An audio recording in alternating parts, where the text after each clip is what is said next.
সুপ্রিয় ভাই ও বোনেরা, সবাইকে ভালোবাসা এবং শুভেচ্ছা জানিয়ে আজকে মুমিনদের উদ্দেশ্যে একটি চ্যালেঞ্জ ছুড়ে দিয়ে আলোচনা শুরু করছি।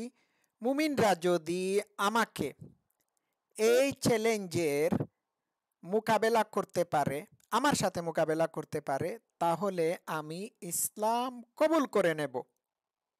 আমি এই চ্যালেঞ্জটি বরাবরই বিভিন্ন জায়গায় দিয়ে আসছি, কিন্তু এখন পর্যন্ত এই চ্যালেঞ্জের মোকাবেলা কেউ করতে পারে নাই।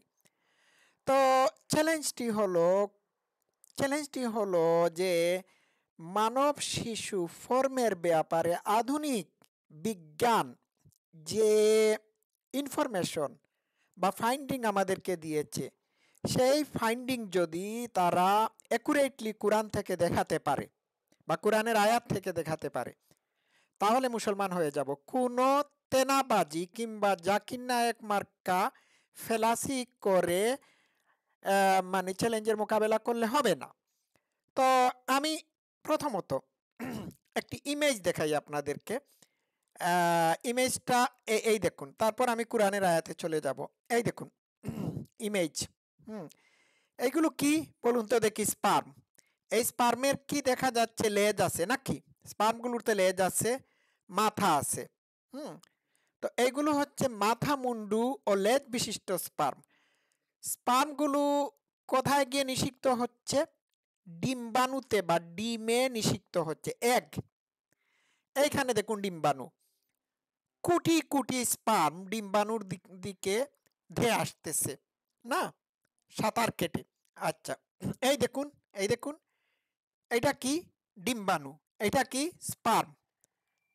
স্পার্ম, একটা মাত্র স্পার্ম ডিম্বাণুতে গিয়ে নিষিক্ত হচ্ছে। এই দেখুন, দেখলেন তো? এই দেখুন, একটা মাত্র স্পার্ম ডিম্বাণুতে গিয়ে নিষিক্ত হচ্ছে। আচ্ছা, গেল। এইটা আমি এইগুলো দেখানোর একটা বিশেষ উদ্দেশ্য রয়েছে। এইবার আসি আমি কোরআনের আয়াতে। দেখুন তো, কোরআনের আয়াতের সাথে বিজ্ঞানের আবিষ্কৃত এই স্পার্ম এবং ডিম্বাণুর নিষিক্তকরণের কোনো মিল আছে কিনা? এটা তো সায়েন্টিফিক কোরআন। আমি একটা মাত্র আয়াত বেছে নিয়েছি, এটি হচ্ছে সূরা 22-এর 5 নম্বর আয়াত। তাহলে আয়াতটি পড়ে শোনাই। আপনারা ইতিমধ্যে এই স্পার্ম এবং ডিম্বাণুর ইমেজগুলো দেখে ফেলেছেন। এইবার ডিসিশন আপনাদের কাছে। আপনারা ডিসাইড করবেন। তাহলে শুরু করা যাক। কি বলা হয়েছে? হে মানুষ, যদি তোমরা পুনরুত্থানের ব্যাপারে সন্দেহে থাকো, তবে নিশ্চয়ই জেনে রেখো আমি তোমাদেরকে মাটি থেকে সৃষ্টি করেছি, তারপর কি? শুক্র থেকে, তারপর আলাকা থেকে, তারপর পূর্ণাকৃতি বিশিষ্ট অথবা অপূর্ণাকৃতি বিশিষ্ট গুস্ত থেকে। এইটুকু থাকি। এখন শুক্র যে অনুবাদ করেছে তারা, এটা ভুল। এইখানে দেখি আরবিতে কি বলা হয়েছে। আরবিতে বলা হয়েছে নুতফাতিন। এক ফুটা পানি থেকে সৃষ্টি করা হয়েছে। এক ফুটা পানি কি? এক ফুটা পানি হচ্ছে সেমিনাল ফ্লুইড। আমার উচ্চারণগত ভুল থাকতে পারে। Seminal fluid. যে এটির আরবি হচ্ছে নুতফা, আর ইংলিশ হচ্ছে পানি। হ্যাঁ, এক ফুটা পানি। ওই যেটাকে আমরা বলে থাকি বীর্য, এই এক ফুটা পানির কথা বলা হয়েছে এইখানে। তো এখানে আল্লাহ বলছে এক ফুটা পানি থেকে। এক ফুটা পানি থেকে কি? এই দেখুন, এক ফুটা পানি থেকে। এই দেখুন, তারপর শুক্র থেকে আলাকা, মানে জমাট বাঁধা রক্ত, শুক্র থেকে, তারপর মানে এক ফুটা পানি থেকে, তারপর জমাট বাঁধা রক্ত থেকে, তারপর পূর্ণাকৃতি বিশিষ্ট অথবা অপূর্ণাকৃতি বিশিষ্ট গুস্ত থেকে। এইটুকু হাইলাইট করা যাক। এখন এইটুকু ব্যাখ্যা বিশ্লেষণ করি। তো আল্লাহ কিন্তু কোরআনে স্পষ্টত বলেছে যে সে সেমিনাল ফ্লুইড থেকে মানব শিশুকে পয়দা করেছে। এটা কি সায়েন্সের সাথে যায়?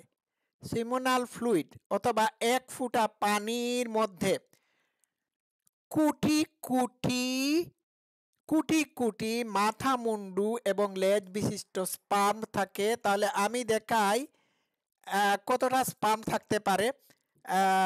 দেখুন 150 মিলিয়ন স্পার্ম পার মিলিলিটার। বুঝতে পারছেন? আল্লাহ কি এইখানে এইভাবে বলেছে, হে মানুষ, তোমরা যদি পুনরুত্থানের ব্যাপারে সন্দেহে থাকো তাহলে জেনে রাখো আমি তোমাদেরকে কোটি কোটি মাথা মুন্ডু লেজ বিশিষ্ট স্পার্ম থেকে, হ্যাঁ, আমি আবার রিপিট করি, হ্যাঁ মানুষ, যদি তোমাদের পুনরুত্থানের ব্যাপারে সন্দেহ থাকে তবে নিশ্চয়ই জেনে রেখো আমি তোমাদের সবাইকে কোটি কোটি মাথা মুন্ডু লেজ বিশিষ্ট স্পার্মের মধ্য থেকে নির্বাচন করে, হ্যাঁ, এক একজনকে সৃষ্টি করেছি। এইভাবে বলতে পারতো, অথবা বলতে পারতো, হে মানুষ, তোমরা কি ভেবে দেখো না যে আমি তোমাদেরকে কিভাবে সৃষ্টি করেছি? আমি তোমাদেরকে সৃষ্টি করেছি কোটি কোটি মাথা মুন্ডু লেজ বিশিষ্ট স্পার্ম থেকে একটি স্পার্মকে বেছে নিয়ে, হ্যাঁ, ডিম্বাণুতে নিষিক্তকরণের মাধ্যমে। এইভাবে বলতে পারতো। এইভাবে কি বলা হয়েছে কোরআনে? উত্তর হচ্ছে না। ঠিক আছে? তো আমাকে একটা কথা বলুন তো দেখি, আল্লাহ যে বলল যে ফ্লুইড থেকে মানুষকে সৃষ্টি করেছে, তো এক ফুটা ফ্লুইডের মধ্যে, এক ফুটা ফ্লুইডের মধ্যে কতটা স্পার্ম থাকে? আমি তো অলরেডি দেখিয়ে ফেলেছি, মিলিয়ন মিলিয়ন স্পার্ম থাকে। তো 1 ফুটা ফ্লুইড দিয়ে যদি আল্লাহ একজন মহিলাকে প্রেগনেন্ট করে থাকে, তাহলে তার পেট পৃথিবীর মতো বড় হতে হবে। কারণ 1 ফুটা ফ্লুইডের মধ্যে এতগুলো স্পার্ম থাকে যে 1 ফুটা ফ্লুইড দিয়ে একজন মহিলাকে গর্ভবতী করা সম্ভব না। তাকে যদি গর্ভবতী করা সম্ভব হয় 1 ফুটা পানি দিয়ে বা ফ্লুইড দিয়ে, বা 1 ফুটা ফ্লুইডের কোটি কোটি স্পার্ম দিয়ে গর্ভবতী করা সম্ভব হয়, তাহলে তার পেট পৃথিবীর সাইজের তুলনায় কয়েক গুণ বড় হতে হবে। এটা কি সম্ভব? তো কোরআনের মূর্খ আল্লাহ এইভাবে বলেছে। বুঝা গেল? তারপর আরেকটি ভুল এইখানে আমি দেখাই। এখানে শুরুর দিকে বলা হয়েছে, হে মানুষ, যদি তোমরা পুনরুত্থানের ব্যাপারে সন্দেহে থাকো তবে নিশ্চয়ই জেনে রাখো আমি তোমাদেরকে মাটি থেকে সৃষ্টি করেছি। কোথা থেকে আল্লাহ এই তত্ত্ব পেল? মাটি থেকে তো মানুষের সূচনা হয় নাই। এটা আপনাদের কাছে আমি রেখে দিলাম, আপনারা বের করবেন। আচ্ছা, এরপরে কি বলছে দেখুন, তোমাদের নিকট বিষয়টি সুস্পষ্টভাবে বর্ণনা করার নিমিত্তে, আচ্ছা, আর আমি যা ইচ্ছা করি তা একটি নির্দিষ্ট কাল পর্যন্ত মাতৃগর্ভে অবস্থিত রাখি, অতঃপর তোমাদেরকে শিশুরূপে বের করি, পরে যাতে তোমরা যৌবনে উপনীত হও, তোমাদের মধ্যে কারো কারো মৃত্যু দেওয়া হয় এই বয়সেই, আবার কাউকে কাউকে ফিরিয়ে নেওয়া হয় হীনতম বয়সে, যাতে জ্ঞান লাভের পরও সে কিছু জানে না। হ্যাঁ, এইটুকু পর্যন্ত থাকুক, আমি বাকি অংশে যাব না। আচ্ছা, আল্লাহ এখানে বলেছে নির্দিষ্ট কাল পর্যন্ত মাতৃগর্ভে মানব শিশুদেরকে সে রাখে, কিন্তু এই নির্দিষ্ট কাল কত সময় পর্যন্ত সেটি বলতে পারে নাই। আধুনিক বিজ্ঞানীরা এটি বের করতে সক্ষম হয়েছেন যে একটা পুরুষ সন্তান, হ্যাঁ, মাতৃগর্ভে কত মাস থাকতে পারে এবং একটা মেয়ে সন্তান মাতৃগর্ভে কত কত কত মাস থাকতে পারে, এটা আধুনিক বিজ্ঞানীরা বের করতে সক্ষম হয়েছেন, কিন্তু কোরআনের আল্লাহ সেটাও জানতো না। এটা একটা মিস্টেক। তারপর বলেছে কি, তোমাদেরকে শিশুরূপে বের করি, পরে যাতে তোমরা যৌবনে উপনীত হও। কি বলেছে? পরে যাতে যৌবনে উপনীত হও। তো আল্লাহ কি শিশু মৃত্যুর কথা জানতো না?